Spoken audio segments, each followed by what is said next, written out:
तो hello friends, welcome back to my channel. और friend, आज के वीडियो सीरीज़ के अंदर हम क्वेश्चन डिस्कस करने वाले हैं रोल्स थ्योरम पे। कि कह रहा है क्वेश्चन कि verify the mean value theorem in the interval 0,4 for the function F X is equal to x-1, x-2, x-3। Okay, तो सबसे पहले इस फंक्शन को हमें एक पोलिनोमियल फंक्शन में कन्वर्ट करना होगा।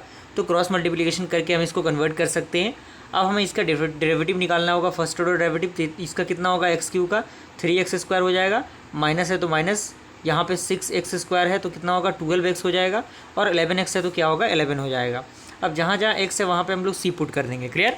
अब हम क्या करेंगे, hit and trial rule apply करेंगे by the help of a = 0 और b = 4 पुट करेंगे, क्योंकि हमें इंटरवल दिया गया है। a का वैल्यू यहाँ पे 0 है, b का वैल्यू यहाँ पे 4 है। तो हमने यहाँ पे पुट किया जहाँ जहाँ x का वैल्यू है वहाँ पे। तो हमने देखा कि दो अलग अलग अपोजिट वैल्यू आ रहा है, यानी एफ ऑफ ए का वैल्यू -6 आ रहा है और एफ ऑफ बी का वैल्यू यानी 4 का वैल्यू कितना आ रहा है 6 आ रहा है। तो हम जानते हैं कि जो फार्मूला होता है, formula according to explanation f'(c) = F of B minus F of A divided by B minus A होता है। क्लियर। आप डायरेक्टली इस तरीके से कर सकते हैं, यहाँ पे F of B minus F of A और divided by B minus A कर सकते थे, क्योंकि ये डायरेक्टली फार्मूला के अकॉर्डिंग सेट किया गया है। तो यहाँ पे f'(c) का जो वैल्यू आएगा वो 3 आएगा। क्लियर।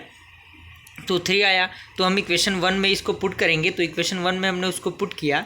यहाँ पे आप देखिए इक्वेशन 1 यहाँ पे आपको दिख रहा होगा, यहाँ पे f'(c) इक्वेशन 1 है, यहाँ पे हमने पुट किया तो 3c² - 12c + 8 = 0 हुआ। और यहाँ से जो c के वैल्यू निकल के आएंगे, दो वैल्यू निकल के आएंगे। क्लियर। आप देख सकते हैं एक वैल्यू होगा 3.155 और एक वैल्यू होगा 0.842। चूँकि आपका जो इंटरवल है वो 0 से 4 के बीच में है, तो आपका यही वैल्यू एप्लीकेबल होगा, ये भी वैल्यू एप्लीकेबल हो सकता है। तो आप देख सकते हैं कि जो दोनों वैल्यू है दोनों वैल्यू एप्लीकेबल रहेंगे। तो both these value c lies in 0,4 and hence mean value theorem verify for the given function f(x) in 0,4। Clear.